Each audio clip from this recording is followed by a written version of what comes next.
Hey everybody, welcome back. So today we are actually refilling the roadside stand, and since I put this out here, I just want to update you guys on it. It's nothing pretty, but it works for now. I need to do a couple upgrades before we absolutely destroy this thing. And what I mean is, I'll go ahead and flip you around. This is what I got. It was quick, simple, and easy. But if you look right there in the middle, I have no supports. I got supports under in the middle of it for the pallets, but I don't have any ground supports. So the entire roadside stand is going in a U shape. And I put the plywood on the front because at that point in time, Melissa wasn't available to make some stickers for me like she's put on there. And those are just, I don't even know what you want to call it. It helps burn time. So we've got bundles out here. We've actually got 7 left in there, and a guy stopped earlier and took all the loose wood. So that's what we're going to be refilling today. But while I'm restocking this, I want to talk to you guys a little bit about a couple of things and go from there. Alright. So, you guys hear the word convenience, and I always thought convenience was loading up the wood and taking it to the customer. Yes and no.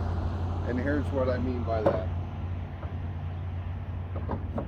Customers don't have to come to you, grab the wood. Yes, that's convenience. They can get more of a stock at that rate, but a lot of homeowners don't have room for that much wood. So a lot of times what they'll do is, and this all goes back to convenience, they'll actually run up to a gas station and spend $7, $8 on a bundle of wood, like what we have right here. So what I mean by convenience is people are actually willing to spend more money to go to a gas station that's close to them and buy bundles. And here's the reason I say that is, off of this loose wood that I'm stacking right here is equal to, I don't know, probably 6 of those bundles, maybe 7. And so you're definitely getting your money's worth, because I'm not cheaping out on putting wood in here loosely stacked. So, but when somebody stops, they want to stop, grab a bundle or two, and keep going, because their lives are so busy that they want to get everything done as quick as possible. So they will actually stop in here, buy 3 or 4 bundles, maybe 5 bundles, for the exact same amount of money that they could be buying this loose wood with. But the loose wood takes more time to actually load in their vehicle. So they are, in fact, spending more money for less wood. Which, don't get me wrong, I'm not complaining, because it works out well for me in the long run. But if you guys ever watch Ohio Woodburner Joe, he talks about convenience all the time. It's all in. Split the wood like the customer likes it. The smaller the split, the more money you make. So, better the wood looks, the more money you guys can make. Plain and simple.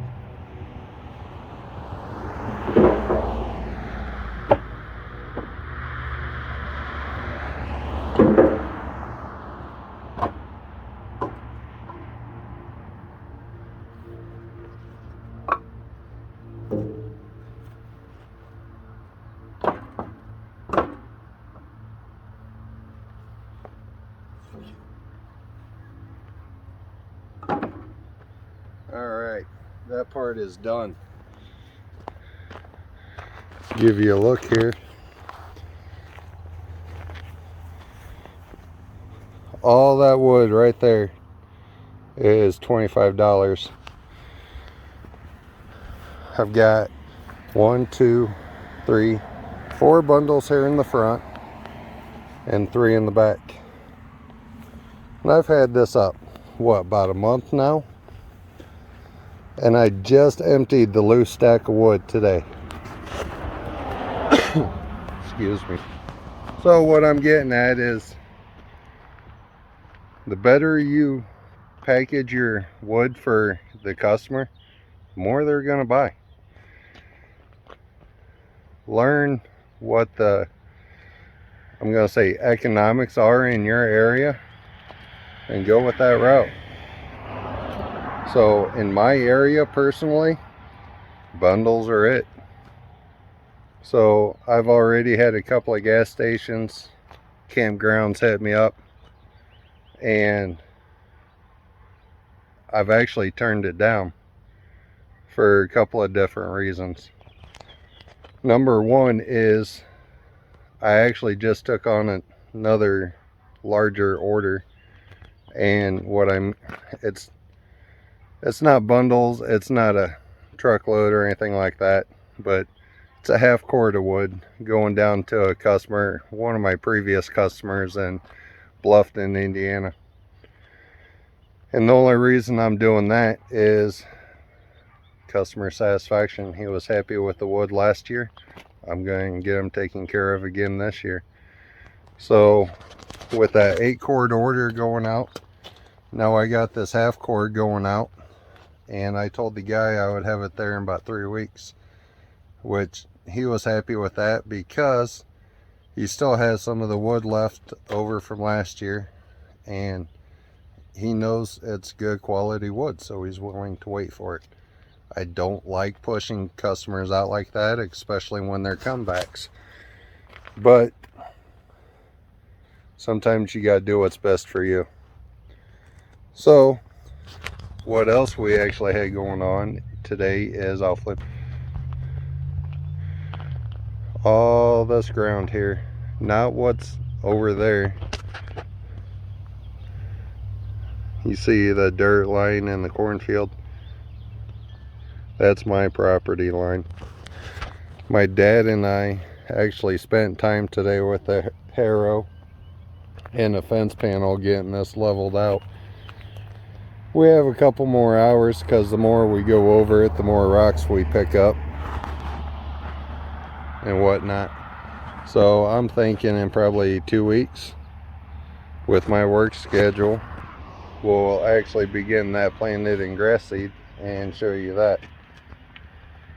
But one other thing I wanted to talk to you today about was Melissa and I have actually been talking. Everybody knows with COVID-19, the wood lumber shortage, nobody can keep it in. And if you've actually watched Kelly's Country Life, you know he's had a heck of a time getting OSB for his pole barn house. So it's made me start thinking, and I've actually talked to one of my buddies about it, talked to Melissa about it, and we cannot come up with the right answer. So I'm calling all you sawmill owners. With the price of lumber, my work schedule,